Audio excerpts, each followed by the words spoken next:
Glória a Jesus. Eu quero saudar a igreja com a santa e a gloriosa paz do Senhor e Salvador Jesus. Louvado seja engrandecido nosso Deus. Nós estamos aqui, meus amados, reunidos para mais um ensino bíblico.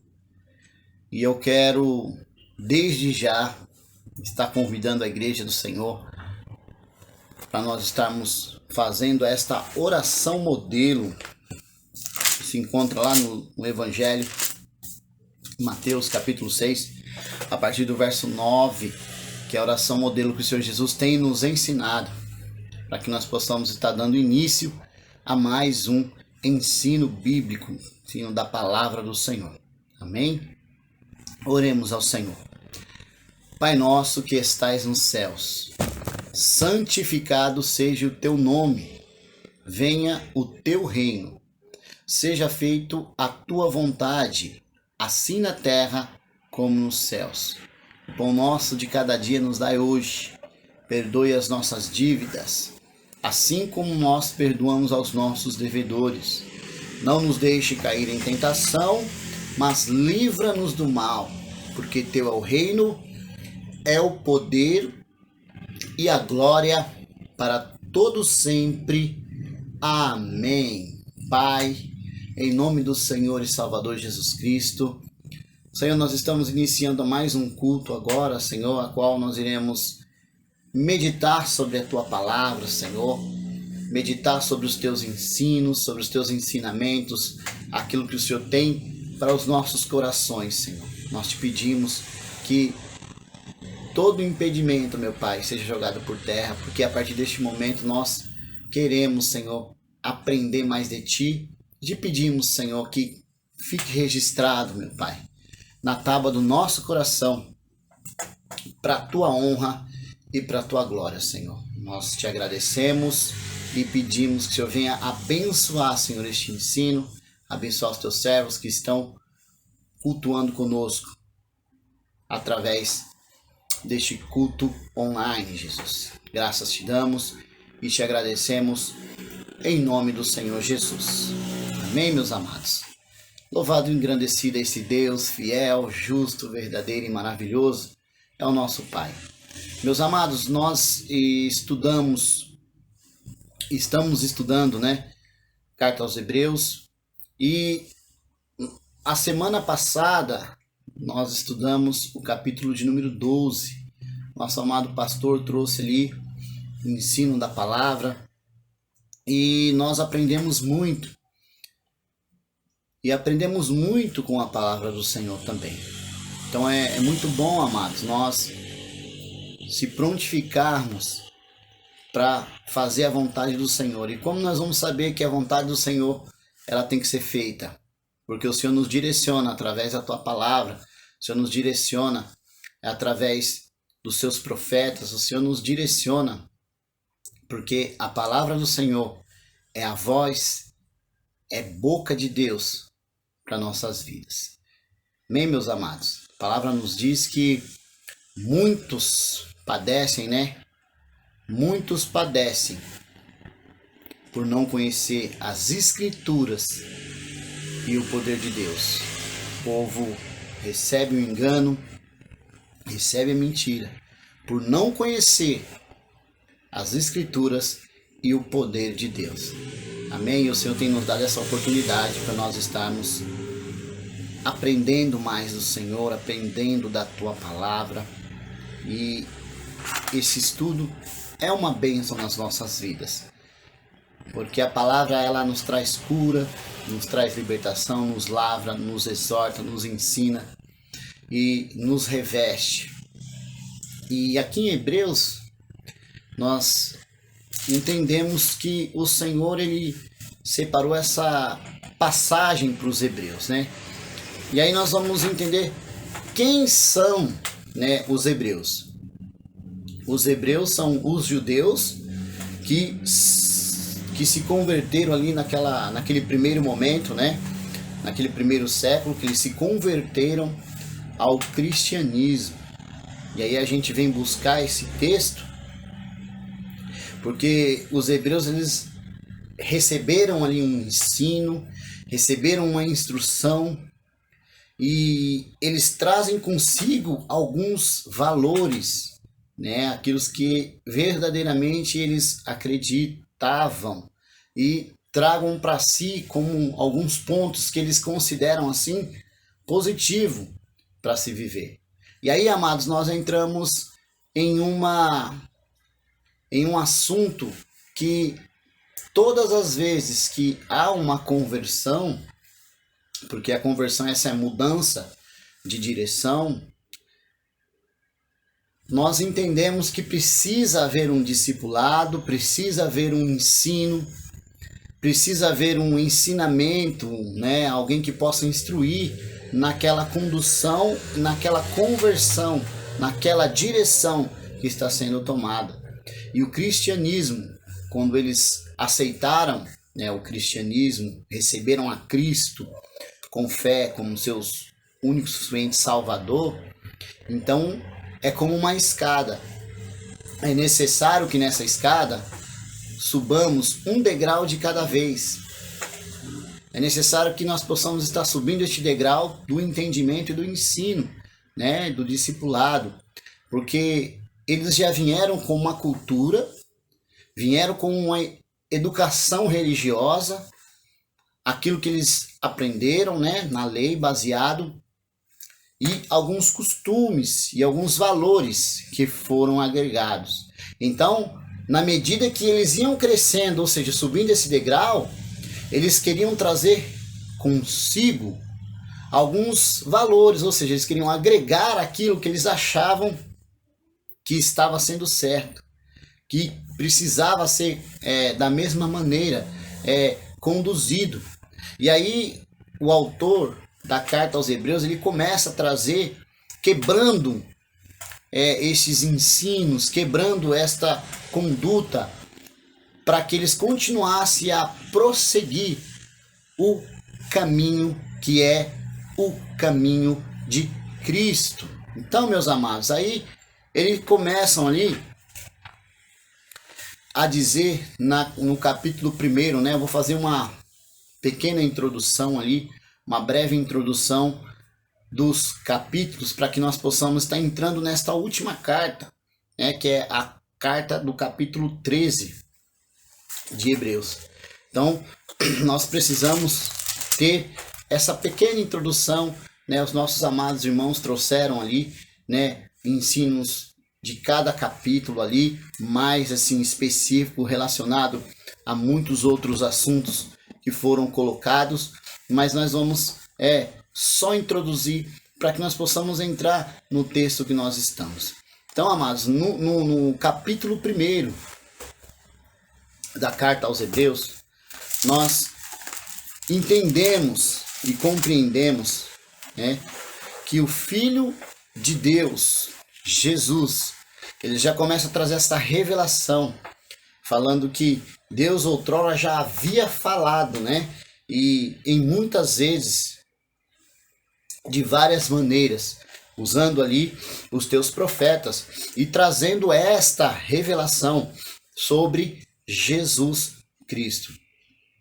Ele começa a declarar dizendo que Jesus Cristo, ele é superior aos anjos, dizendo que Jesus Cristo, na sua excelência dele, né, ele é comparado como filho, né, que no versículo 5 ele diz, o próprio Deus, ele começa a declarar ali, pois qual dos anjos ele jamais disse, tu és o meu filho. Então nós entendemos que ele já começa a quebrar, porque os judeus, eles acreditavam nos anjos, e ele já começa a quebrar, trazendo a superioridade de Cristo, que Cristo, ele estava acima dos anjos, para que eles pudessem compreender que não era mais os anjos sim são ministros, que Deus faz aí deles como ministros abrasadores, mas que Jesus, ele é o foco, ele é o centro, ele é o princípio, ele é a base. E aí, no capítulo 1 e no capítulo 2, também sendo ali como superior a todas essas coisas. E aí nós entramos no capítulo de número 3, né? Então nós entendemos que o capítulo 1 e 2 fala acerca da superioridade acima dos anjos.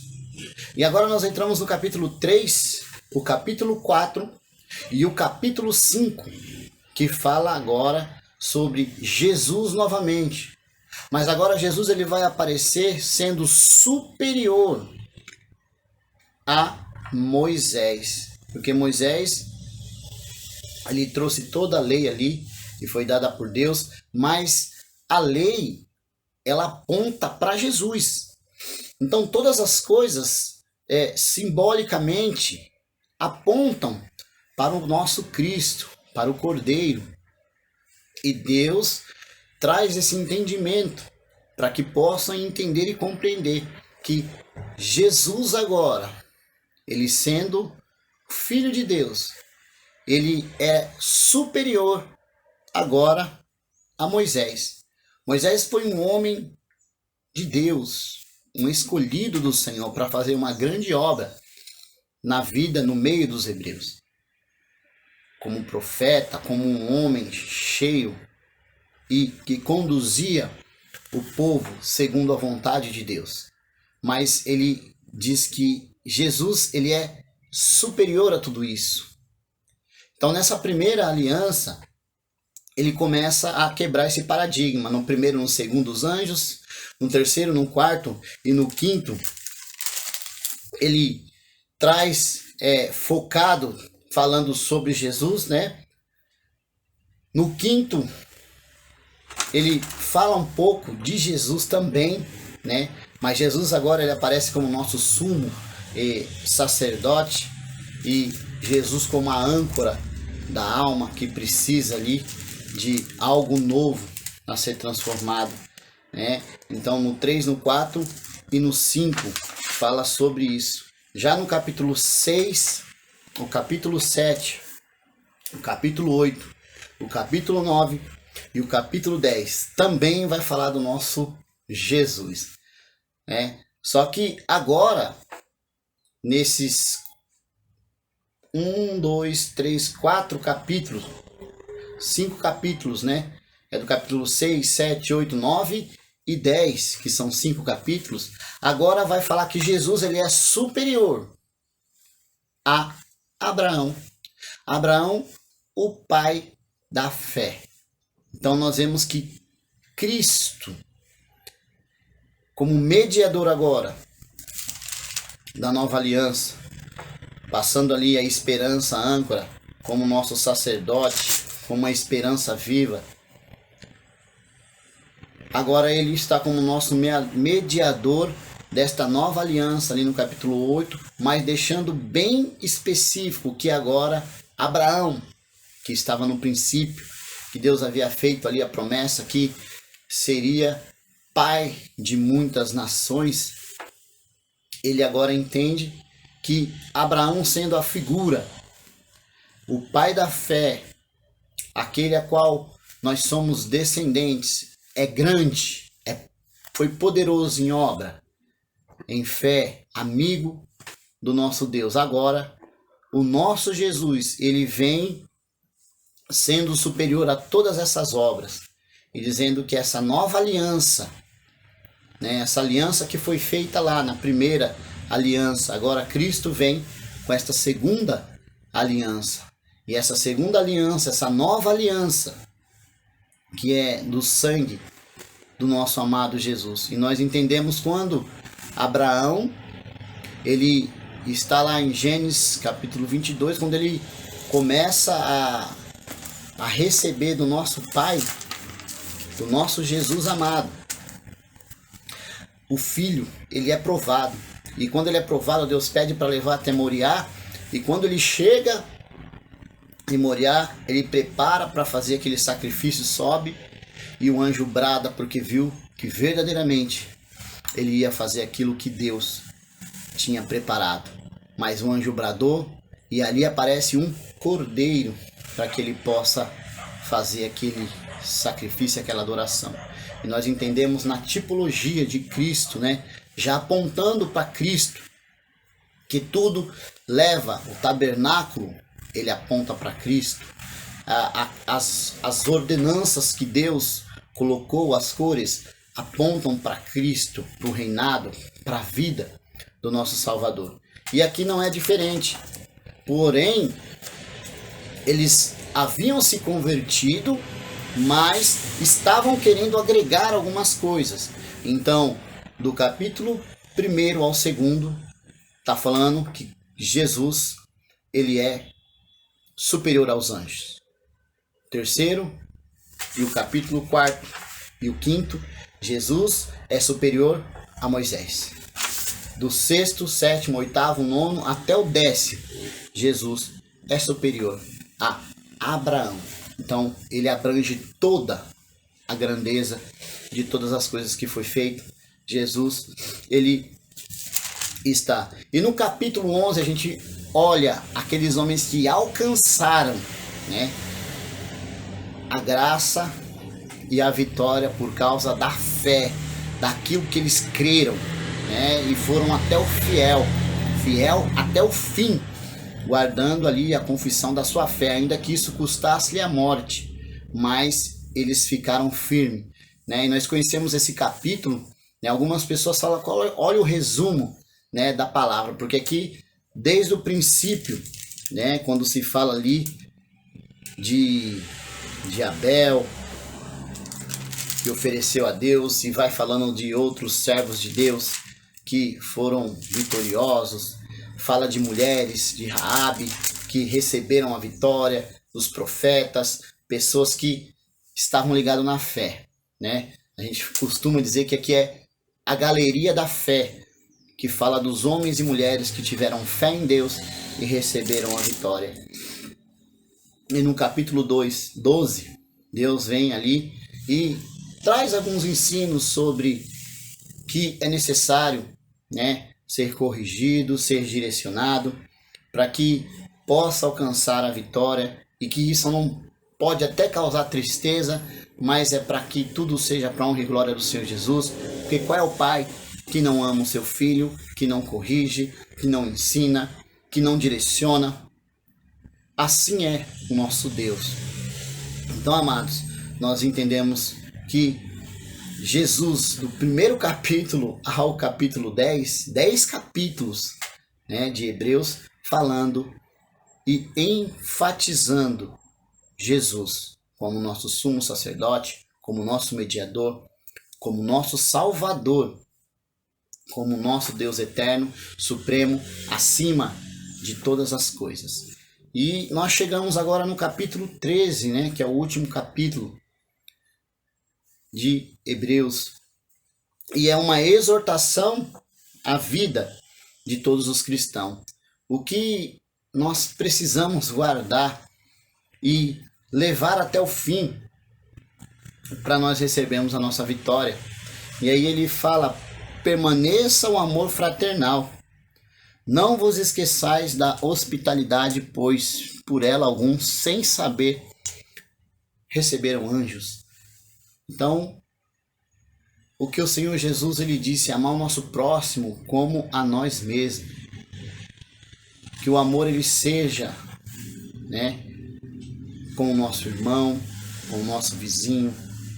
O amor ele tem que ser com aquele que está necessitando, que a gente possa ser hospitaleiros, receber bem, cuidar, porque muitas das vezes é um anjo do Senhor, é uma pessoa enviada de Deus para mim e para a sua vida, e abençoando esse anjo de Deus, essa pessoa que é enviada, eu e você também somos abençoados por Deus. Então segue aí uns mandamentos e fala para lembrar daqueles que estão presos também, aqueles que precisam de uma visita, precisam ser lembrados, precisam de um cuidado, porque foram maltratados, aqueles que receberam e foram maltratados pela vida, maltratados até mesmo fisicamente. O Senhor Jesus ele traz esse ensino para que nós possamos cuidar como servos de Deus que nós possamos fazer aquilo que o Senhor tem colocado nas nossas vidas, abençoando e cumprindo em amor, amando o nosso próximo como a nós mesmos. E digno de honra entre todos seja o matrimônio, bem como um leito sem mácula, pois os imortais e adúlteros Deus assim o julgará. Falando do casamento, da fidelidade, do relacionamento, que tem que ser um relacionamento santo diante de Deus, falando da pureza e da fidelidade dentro de um relacionamento. Mas aí nós começamos, amados, a entender aqui, né, este ensino no capítulo 5, né, que chama muito a atenção, esse foco que fala: seja a vossa vida livre do amor ao dinheiro, contendo-vos com o que tendes, pois ele mesmo disse: não te deixarei, nunca te desampararei. Glória a Jesus. Essas foram as palavras do nosso Deus. Mas o primeiro foco que chama a atenção é esse: seja a vossa vida livre do amor ao dinheiro. Então, o Senhor Jesus deixa bem claro, né, usando aqui o livro, porque, amados, nós temos que entender o seguinte: os hebreus estavam ali e os judeus estavam ali, e quando eles se convertiam ao cristianismo, a maioria deles, eles eram perseguidos por causa da sua fé. Eles eram perseguidos a ponto de perder casa, perder o dinheiro, perder o trabalho, perder uma condição de vida que eles tinham e o apoio da família, porque muitas vezes essa perseguição que os judeus sofriam vinham dos seus próprios familiares, porque eles agora estavam proferindo outra fé e eles não eram aceitos muito naquela sociedade, e eles perdiam, o governo tomavam os seus bens, e eles viviam às vezes em situações que eles eram obrigados a negar a fé se eles quisessem viver, mas muitos deles permaneciam firmes. E aí o apóstolo, e aí o nosso amado que traz essa carta, ele começa a descrever dizendo: por os tempos de hoje. Hoje nós servimos a Deus. E, amados, o Senhor ele nos foca acerca de não amar ao dinheiro. Mas, irmão, hoje, tudo que nós vamos fazer, é necessário que nós tenhamos um dinheiro. E para conseguir o dinheiro, é necessário que a gente tenha um trabalho, para que possamos ter um sustento diário, semanal ou mensal, né? E aí nós entendemos, amados, que o problema não é ter dinheiro. O problema é amar ao dinheiro, porque quem ama o dinheiro, amados, ele só se preocupa em ter cada vez mais e mais. Isso não é bom, porque a palavra do Senhor ela deixa isso bem claro, porque hoje, quando nós olhamos a situação econômica, né, que o nosso país passa, ou que os outros países, que as nações estão passando financeiramente, nós vemos algumas barreiras e dificuldades que nós encontramos, né? Pessoas sem emprego, nós vemos algumas coisas subindo os seus valores para que se possa consumir, mas nós sabemos que nós temos um Deus, amados, que é fiel, que tem nos guardado, que tem abençoado o seu povo. E aí é necessário que eu e você trabalhemos para que nós possamos ter o nosso sustento. E, queridos, vamos entender que aquele que tem um amor, né, ao dinheiro, ele é capaz de fazer tudo. E esse tudo, muitas das vezes, chega até a se corromper para ter um dinheiro fácil, de fácil acesso, e a pessoa corrompe a sua índole, corrompe os seus princípios e acaba se entregando à corrupção deste mundo. E isso não é bom, porque não pode ser, de certa forma, uma pessoa, né, avarenta, uma pessoa que deseja muito uma coisa. Ah, irmão, então não posso desejar. Nós podemos sim não ser avarentos, mas sermos pessoas que tenhamos objetivo. Olha, o meu objetivo é trabalhar, ter uma condição melhor para minha família, para minha casa, né? Para a gente ter uma vida, né? Uma vida que venha nos alegrar. Mas isso não é tudo. Porque nós vamos entender, amados, como está escrito lá em Timóteo, capítulo 6, 1 Timóteo, capítulo 6, e o versículo de número 10, que diz assim: porque o amor ao dinheiro é a raiz de todos os males. E é isso que nós entramos acerca da corrupção, de princípios, perda de princípios. Porque, amados, muitas pessoas se corrompem por pouca coisa, por dinheiro fácil e muitas outras coisas. Então, o amor a esse dinheiro fácil e rápido faz com que muitos venham se desviar do seu caminho. E aqueles judeus estavam passando por alguma dificuldade financeira e ele estava alertando: olha, não perca o foco, que isso não é tudo. E na nossa vida não é diferente. Nós podemos até perder algumas coisas, o Senhor pode até permitir a gente perder. E o fato da gente ter perdido não vai mudar o nosso caráter, não vai mudar a nossa conduta, principalmente com o nosso Deus. Não vai mudar o nosso ser, porque nós buscamos a presença do Senhor. Temos o Espírito Santo de Deus, que é aquele que nos conduz, que nos direciona, que nos instrui, que nos ensina, que nos capacita, nos faz lembrar de todas as coisas que Jesus nos ensinou. Amém, meus amados? Então, é necessário que a gente se esforce sim para trabalhar, se esforce para ter o nosso cotidiano, mas que a gente não venha amar, porque, amados, quando a pessoa ela ama muito dinheiro, ela trabalha muito. O foco é trabalhar, porque eu preciso ganhar dinheiro, eu tenho que ganhar dinheiro. E muitas vezes a pessoa ela não tem tempo de estar com a família e não tem tempo nem de buscar a presença de Deus, não tem tempo de estar na casa do Pai, de agradecer ao Senhor por aquilo que o Senhor tem concedido. Então, a gente tem que trabalhar, mas não correr atrás das riquezas. A riqueza é um dom.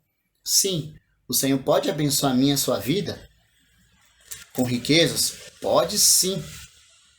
Mas esse não é o foco da nossa vida. Nosso foco, sim, é trabalhar, se manter, honrar e glorificar a Deus, a nossa casa e a nossa família.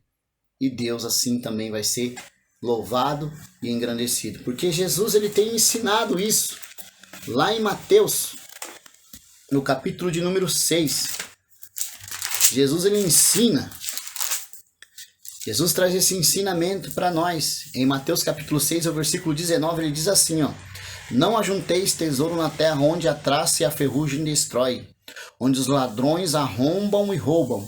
Ajuntai, porém, tesouros no céu, onde nem a traça, nem a ferrugem destrói, e onde os ladrões não arrombam e nem roubam. Pois aonde estiver o vosso tesouro, aí estará também o vosso coração. Então, o Senhor Jesus ele nos ensinou isso acerca, né? Então, quando a gente coloca o nosso coração no dinheiro, no trabalho, a gente coloca o nosso coração, isso acaba gerando em nós muito desconforto. E ainda digo mais, amados, tudo que tomar em primeiro lugar o lugar do nosso Senhor e Salvador, o nosso coração, isso desagrada ao Senhor. É necessário trabalhar? Sim. É necessário ter dinheiro para se manter? Sim. É necessário todas essas coisas.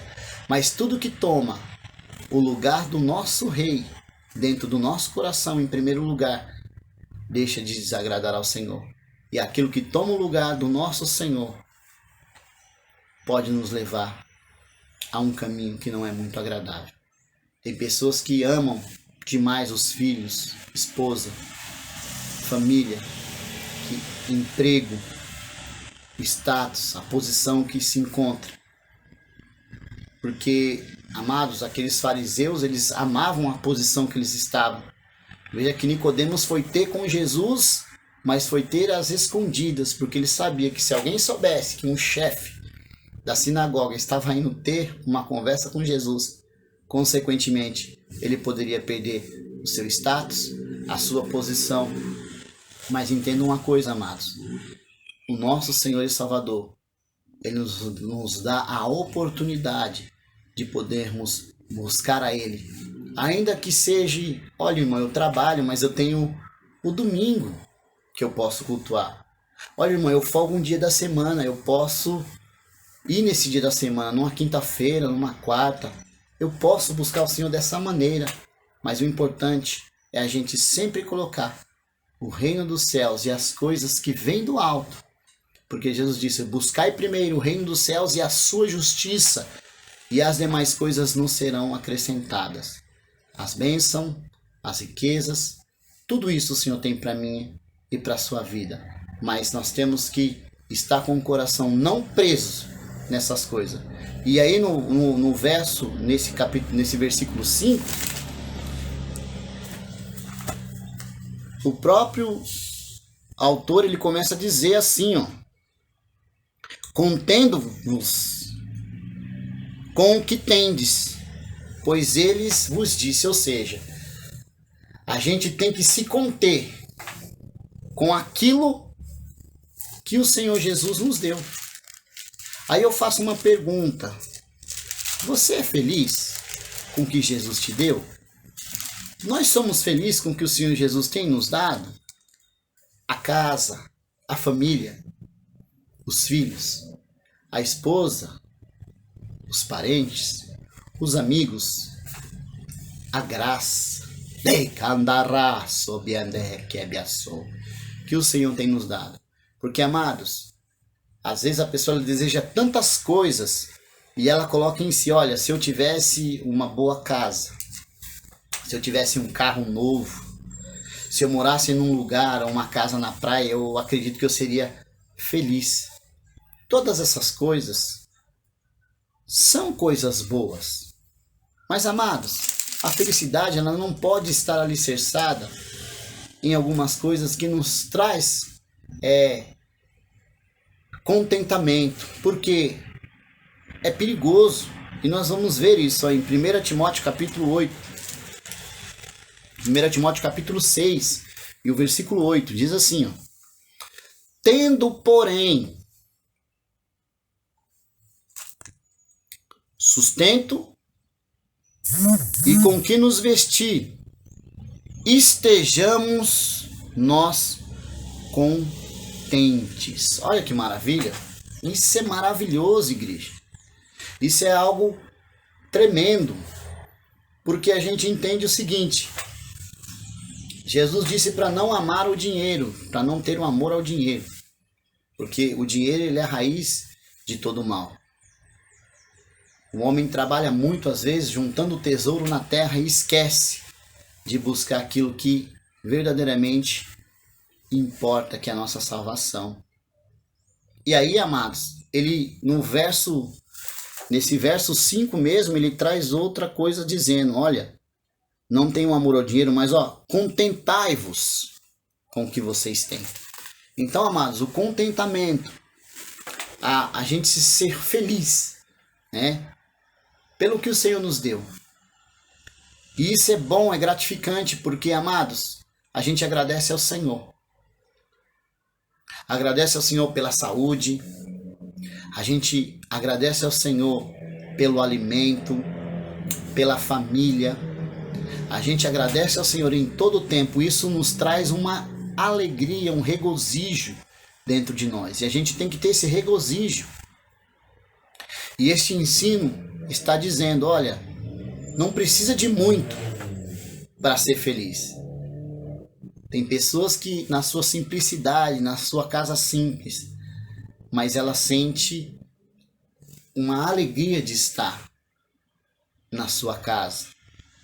Tem pessoas que às vezes moram em mansões, casas grandes, com vários quartos, sala, mas não tem paz.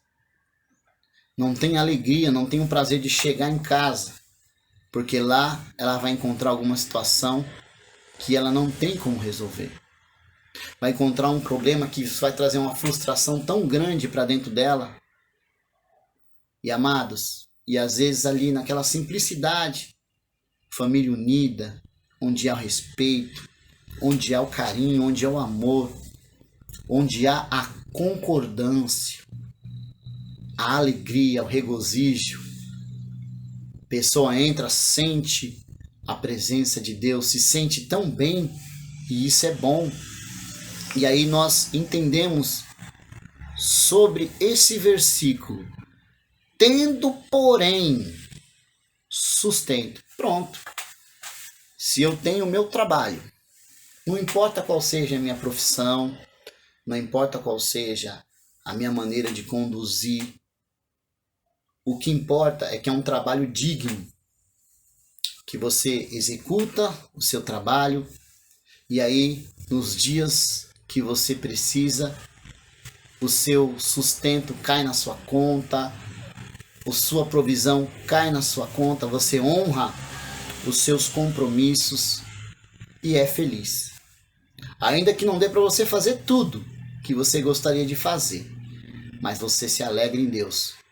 Primeiro, por estar trabalhando, por Deus ter te escolhido, por Deus ter abençoado e estar contigo, fazer parte, a presença de Deus em nós. E isso é maravilhoso. Então, termos o sustento. Aí ele diz mais, além do sustento, no versículo de número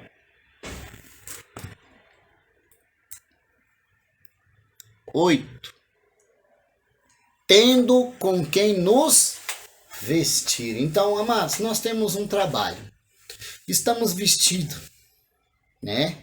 Temos condição de nos alimentar, temos condição de nos vestir. Isso é um privilégio para muitos. Nós sabemos que nós temos um Deus que é rico. Ele é dono do ouro e da prata, ele tem riqueza, tem bênçãos para mim e para a sua vida. Mas agora imagine o nosso Deus na sua simplicidade, sendo o Rei dos Reis, Senhor dos Senhores, nascendo em uma manjedoura, com os animais, na simplicidade, e trouxe a glória e o esplendor. E nós entendemos, porque Jesus ele nos ensinou isso, com sua humildade, com teu amor, estando com os necessitados. E muitos ainda criticavam, dizendo, olha, se ele soubesse que era pecador, não andaria, não sentaria na mesa, não comeria com eles. Estão doentes. Mas Jesus ele veio, não para aqueles que estão sãos, mas para aqueles que precisam ser curados, sarados, libertados e transformados.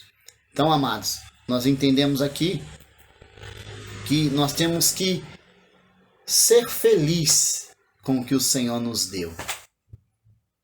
Ah, irmão, eu estou almejando algo. Glória a Jesus, almeja. Enquanto o Senhor não entregou na mim, nas suas mãos, glória a Jesus. E se o Senhor não nos entregar, glória a Jesus por isso. Não entristeça o vosso coração.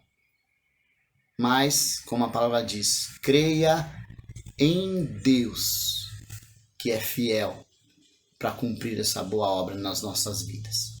Então, nossos amados, ele traz este ensino, porque os hebreus, aqueles judeus estavam sendo perseguidos, perdendo seus bens.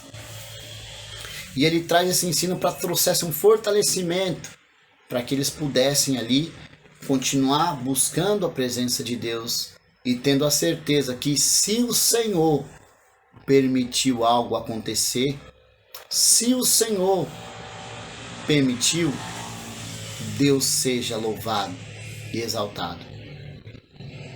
Porque, amados, o apóstolo, ele sabia de todas essas coisas. Ele era um homem que era instruído, cheio da presença de Deus. E passou por muitas coisas, né? Ele sabia, ele era uma pessoa feliz, tendo ou não tendo. E ele nos traz um ensino, né? Em Filipenses capítulo 4. Quero que você vá comigo. Filipenses capítulo 4. E nós vamos ler a partir do versículo 10 em diante. Diz assim: muitos eu regozijo no Senhor, pois finalmente renovaste os vossos cuidados ao meu favor. Já tinha cuidado antes de vós, faltava a oportunidade para mostrá-lo. Não digo isto por causa da necessidade, pois aprendi a contentar-me em toda e qualquer situação. Olha que maravilha, amados. É maravilhoso, porque, amados, o que acontece à nossa volta muitas vezes influencia a maneira da gente glorificar ao Senhor, a intensidade da gente cultuar ao Senhor. A gente precisa, sim, e às vezes vamos passar por algumas necessidades, sim, mas não é o fato da gente passar por uma necessidade que o Senhor não está conosco. Não é o fato do Senhor, às vezes, permitir da gente passar por alguma situação, né, que a gente venha necessitar de algo, porque a palavra do Senhor diz: clamas a mim, e responder-te-ei, e anunciar-te-ei coisas grandes e ocultas, da qual não sabes. O Senhor, ele envia uma provisão para mim, para você. O Senhor cuida de nós. E, amados, nós temos que entender que não é o fato de às vezes faltar algo que vai nos impedir e esmorecer o nosso coração de buscar ao Senhor com a mesma intensidade de adoração, com a mesma intensidade, com a mesma alegria, com o mesmo vigor.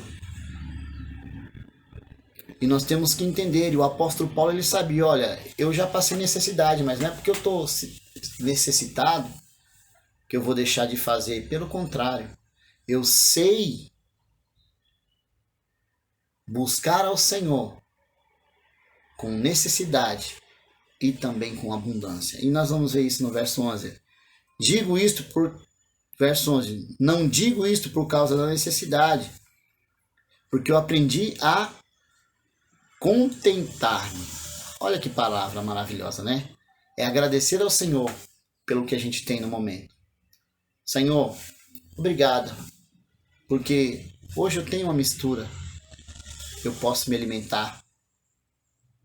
Mas tem pessoas que não se contentam. A despensa tem que estar cheia. A conta tem que estar cheia. Porque se não tiver, não tá bom. A saúde tem que estar 100%. Não pode ter nada. Tem pessoas que dizem assim, eu não aceito ficar doente. Eu não aceito tomar remédio. Eu não aceito essa situação. Eu não concordo, eu não aceito. Porque o meu Deus é grande. Realmente, nosso Deus, ele é grande. Ele, Calamanda, Rabiaçaia, é Deus de Rabaxaia, nos céus e na terra. Ele é o Alfa, ele é o Ômega, ele é o Todo-Poderoso, Onipresente, Onisciente, Onipotente. Mas, meus amados, vamos entender que Deus, ele é Deus. E tem situações que a gente vai passar. Tem situações que nós vamos passar, mas não estamos sós. Porque ele disse aqui na tua palavra Ele disse nesse mesmo capítulo que nós vamos, nesse mesmo versículo deste capítulo que nós estamos meditando, nós não estamos sós. O Senhor, Ele está conosco. Então, amados, ele começa a declarar isso. Aí o verso 12, ele traz um ensino maravilhoso, só confirmando aquilo que ele estava proclamando com seus lábios, dizendo: sei passar por necessidade e também ter abundância. Em toda maneira, em todas as coisas, aprendi tanto a ter fartura como a ter fome, tanto a ter abundância como a padecer necessidade. Pois posso todas as coisas naquele que me fortalece. A gente pode todas as coisas naquele que nos fortalece. Posso passar uma tribulação? Posso passar uma dificuldade? Posso passar uma necessidade? Pode. Porque Jesus nos fortalece. Nosso Deus garante. E o apóstolo, ele sabia disso. Na sua carta, trazendo este ensino. E aí lá em Hebreus, amados, este contentamento que a gente precisa ter, tem que fazer parte de nós. Porque, amados, o descontentamento, ele gera o quê? Reclamação. E eu vou usar outra palavra, murmuração. Uma pessoa, quando ela não está contente com algo, ela sempre vai procurar alguma coisa e dizer que não está bom. E tem pessoas que assim, nada está bom. Se não for da maneira que ela acredita que tenha que ser. Mas nós temos que entender, amados, que nós somos vasos na mão do oleiro. E o Senhor, ele nos quebra, se for necessário, nos molda e nos faz vasos de cá, sob andeque, subi canamanto, biandarabacabiaçou. Vasos novos na tua presença. Então é necessário a gente se contentar e se alegrar, se regozijar, porque muitas coisas o Senhor tem para fazer por mim e muitas coisas o Senhor tem para fazer por nós. Amém, meus queridos? Então, ele trazia consigo, né, esta alegria. Aí ele diz, pois ele mesmo disse, não te deixarei e nunca te desamparei. E amados, nós vemos essas promessas que Deus nunca vai deixar várias vezes na vida dos teus servos. E eu vou trazer algumas citações aqui, né? Gênesis capítulo 28.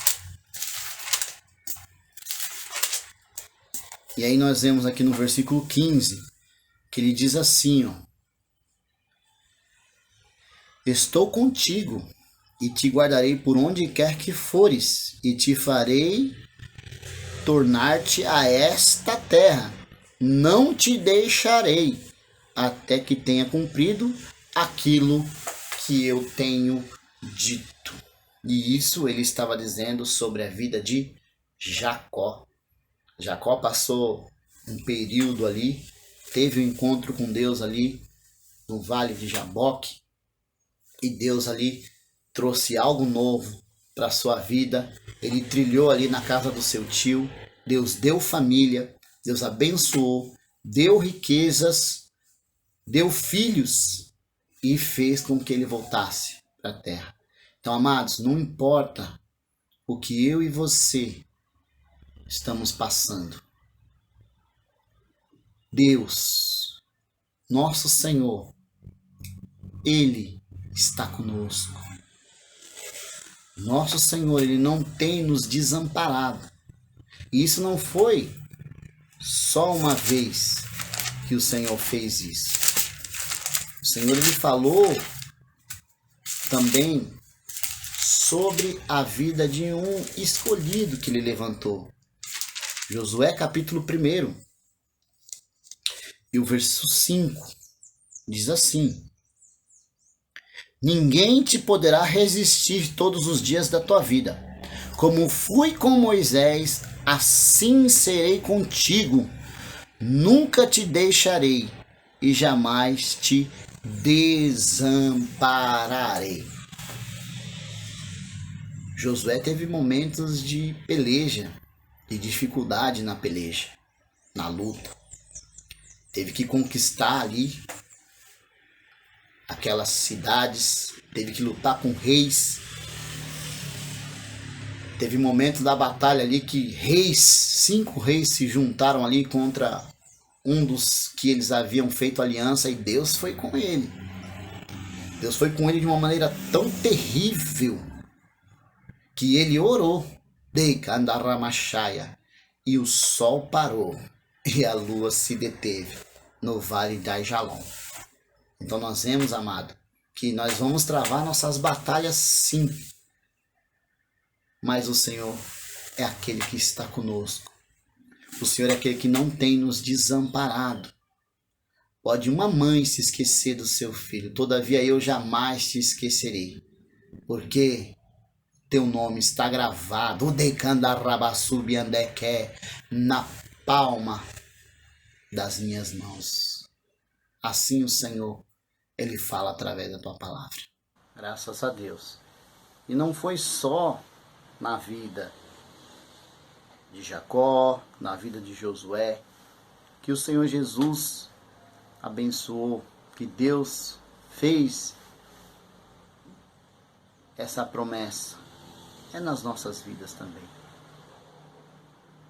Quero que você vá comigo lá em 1 Crônicas, capítulo 28 e o versículo 20, para nós também estarmos lendo sobre o que o Senhor diz através da palavra dele, usando ali o autor da carta aos Hebreus, do capítulo de número 13. E aí, amados, diz assim, verso 20: disse Davi a Salomão, meu filho, sê forte, corajoso e faz a obra. Não temas, não te desanimes, pois o Senhor Deus é o meu Deus e Ele é contigo. E não te desamparará até que acabe toda essa boa obra. O nosso Deus, amado, é maravilhoso. E assim como ele disse ali para aqueles homens ali, instruindo através da tua palavra, no livro de Hebreus, o versículo de número 6, assim com confiança ouvi dizer, o Senhor é o meu auxílio e não temerei, o que me poderá fazer o homem? O verso 6, vamos ler o verso 5 para a gente poder estar concluindo. Seja a vossa vida livre do amor ao dinheiro, contendes, pois ele mesmo disse, não te deixarei e não te desampararei, que foi aquilo que nós agora lemos sobre a vida dos servos dele, sobre a questão de ser amparado, de ser cuidado por Jesus, de sermos amados de certa forma, o amor de Deus derramado em nossas vidas e em nossos corações. Então quero dizer que se porventura você ficou triste, se chateou porque alguém esqueceu de você, saiba que o nosso Deus, Ele não esquece, nós não estamos sós. Em nenhum momento na nossa vida o Senhor nos deixa só. O Senhor está conosco. É Ele quem tem cuidado de cada um de nós. Aí o 6. Assim com confiança ousemos dizer, o Senhor é o meu auxílio e não temerei. O que me poderá fazer o homem? Olha a confiança que ele estava chamando para que o povo tivesse. Olha, confia inteiramente no Senhor. E esse confiar em Deus é diferente de confiar no homem, porque muitas vezes o homem ele falha, mas o Senhor ele não falha. O Senhor ele permanece fiel. E aí ele compara dizendo, olha, que me poderá fazer o homem? Então quando a gente confia no Senhor Jesus, o medo ele não toma conta do nosso coração. Porque nós estamos cheios do temor de Deus. Nós estamos cheios da presença do Senhor. A gente pode se espantar, mas sentir medo e angústia, a gente precisa confiar no Senhor, porque tem situações nas nossas vidas, meus amados, que nos causa tremores, mas esses tremores têm que ser jogados por terra. E a nossa confiança precisa ser mais forte, mais intensa. E confiança ela é baseada no quê? Em relacionamento. Quando nós nos relacionamos, quanto mais nós nos relacionamos e conhecemos uma pessoa, mais a gente confia. E se a gente confia, a gente se entrega, né? E eu uso como exemplo os filhos. Nós que somos pais, nós jamais vamos deixar os nossos filhos, né, com um estranho, uma pessoa que você não conhece, uma pessoa que você não sabe se tem condição de cuidar, de gerenciar o momento que ela está com essa criança, com este jovem. Pelo contrário, a gente só vai deixar com uma pessoa e entregar se a gente confiar. E se a gente confiar, a gente entrega, sabe que a pessoa vai fazer tudo direitinho, vai procurar fazer tudo certo, com responsabilidade, com cuidado, com zelo. E assim também é.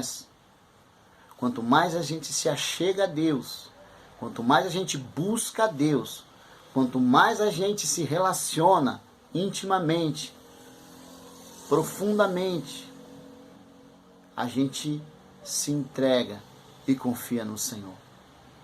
Amados, vamos restabelecer a nossa confiança em Cristo. Cristo é a nossa rocha. Cristo é o nosso refúgio.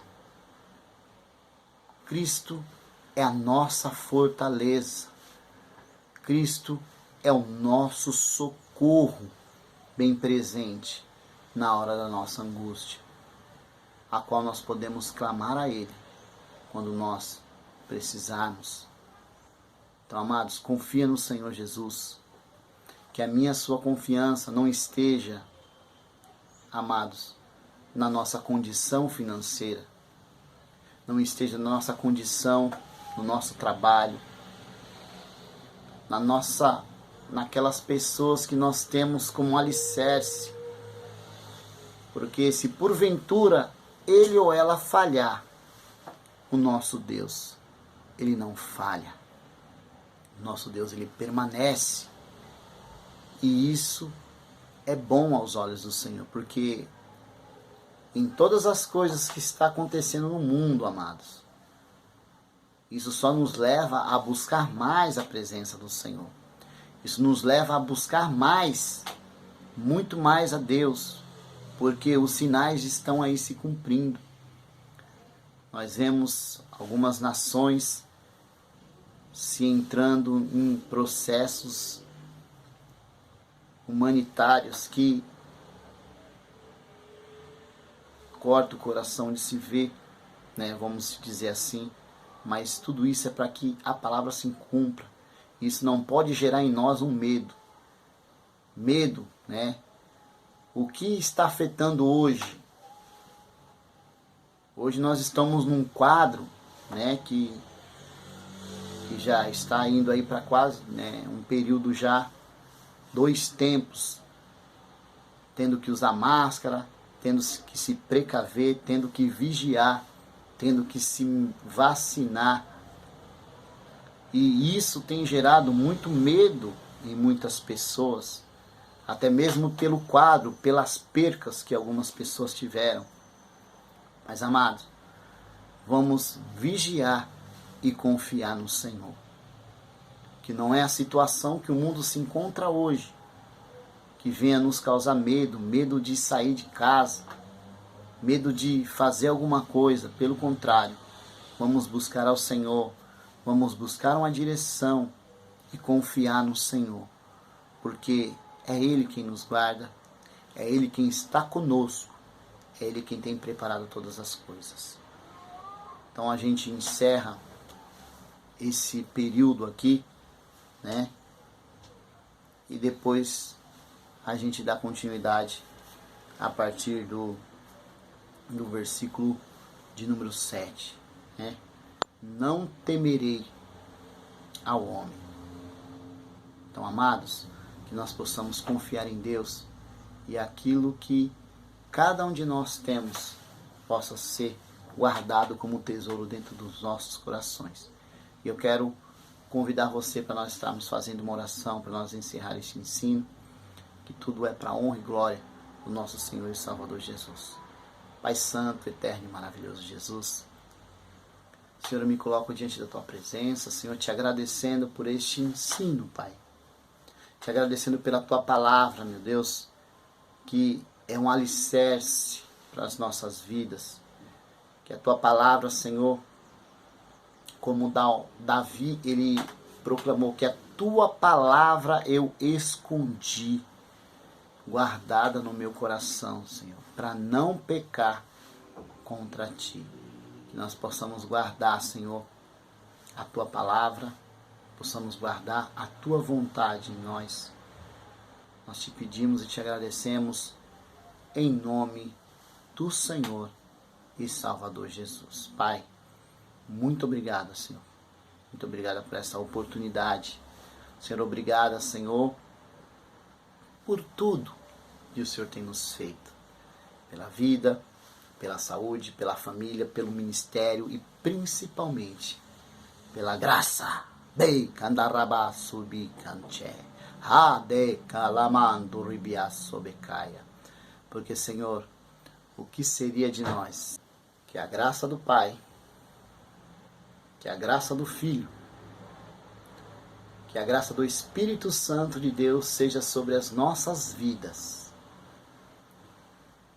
hoje e agora, para todo sempre. Toda a igreja diga amém. Glória a Jesus. Que Deus abençoe cada um dos irmãos.